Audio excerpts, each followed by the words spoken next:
Ալո, Բարև ձեզ, բարև ձեզ։ որ խնդրեմ հեռախոսը կփոխանցեք Արմանին, մայրն է։ Գրեթե 1 տարի Արմինե Ավոյանը չի կարողանում տուն վերադարձնել 5 տարեկան որդուն Արմանին։ Երեխան հոր հետ է ապրում, չնայած ամուսնալուծությունից հետո հայաստանյան բոլոր դատարանները վճռել են։ Նրա դաստիարակությամբ եւ խնամքով պետք է զբաղվի հենց մայրը։ Վճռեց եւ ընդհանուր իջնում է, դատավորն է եղել է Մելքոնյանը,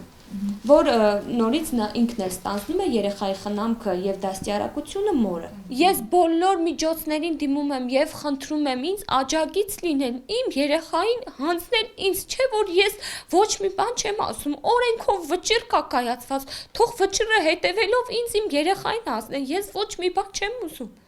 Իմ երեխային եմ ուզում, ես մայր եմ, ես էլ չեմ կարող։ Պատմում էր, նախկին սկեսրայրը տեսակցություններից մեկի ժամանակ գողացել է երեխային։ Փոքրիկին վերադարձնելու բոլոր փորձերը ձախողվել են, սպառնալիքներն էլ թեժացել։ Բանը հասել է դատական ակտերի հարկադիր կատարման ծառայությանը, սակայն այստեղ էլ չեն շտապում կատարել դատարանների կայացրած որոշումները եւ երեխային հանձնել օրինական խնամակալին։ Ես հիմա համոզված եմ, որ շատ ներողություն իմ բարի արտահայտությամբ, այստեղ անարխիա է տիրում։ Հարկադիր կատարման ծառայության աշխատակիցը Արմինեին բացատրել է, թե վերադարձը տեղի կունենա երեխայի ցանկության դեպքում, լացուկոցով նրան հոր տանից չեն հանի։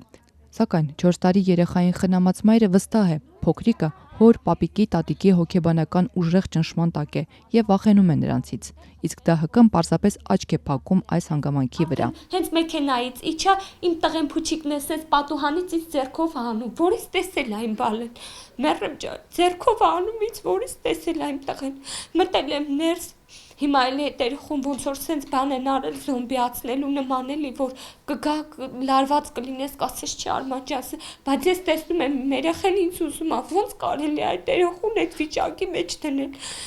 Միասին իրար հետ խաղերով զբաղվեցին, արդեն իր հագուստներն եմ հագցնում, հագցրեցի, բերեցի հարկադիրի բոլոր աշխատակազմի դիմաց, որ տեսնեմ, որ եթե դուք ասում եք ներողություն, երեխան չի ուզում գալ, բա ոնց է եկել, ոնց է թողել, ես իրան հագցրել եմ շորերով, ամեն ինչով։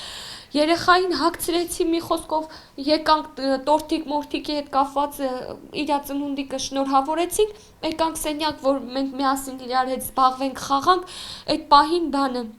հայրը եկավ մեկ էլ սենց հարց, մամա ջան, հենց իրա հոր դիմաց, մամա ջան, շորերս հանի, թե չէ ինձ ու քեզ էլ կծեցի հովուն։ Սա մայր եւ որդի միակ քիչ թե շատ նորմալ շփումն է եղել վերջին 9 ամիսների ընթացքում։ Հետո դուռը պարզապես չեն բացել Արմինեի առջև։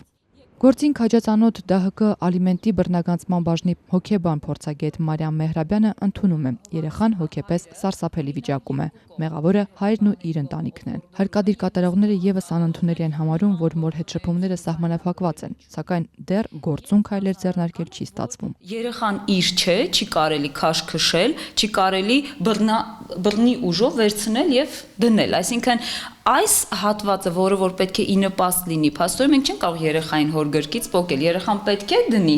որպեսզի գնա մոր մոտ։ Խնդիրը նրանում է, որ ոչ թե մեր ձեռքերն են կապված, այլ երեխայի գերակաշահը թույլ չի տալիս բռնի ուժ գործադրել մեր կողմից։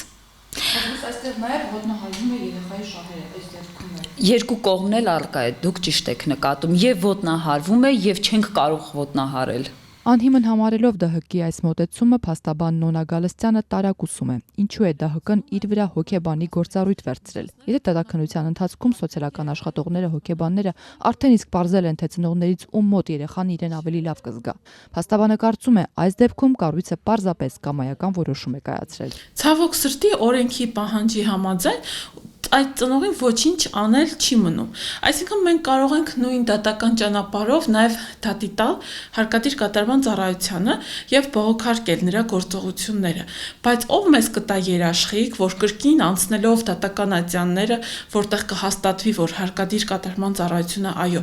իրոք խախտել է օրենքը եւ չի կատարում օրինական ուժ ստացած դատարական ակտի պահանջը,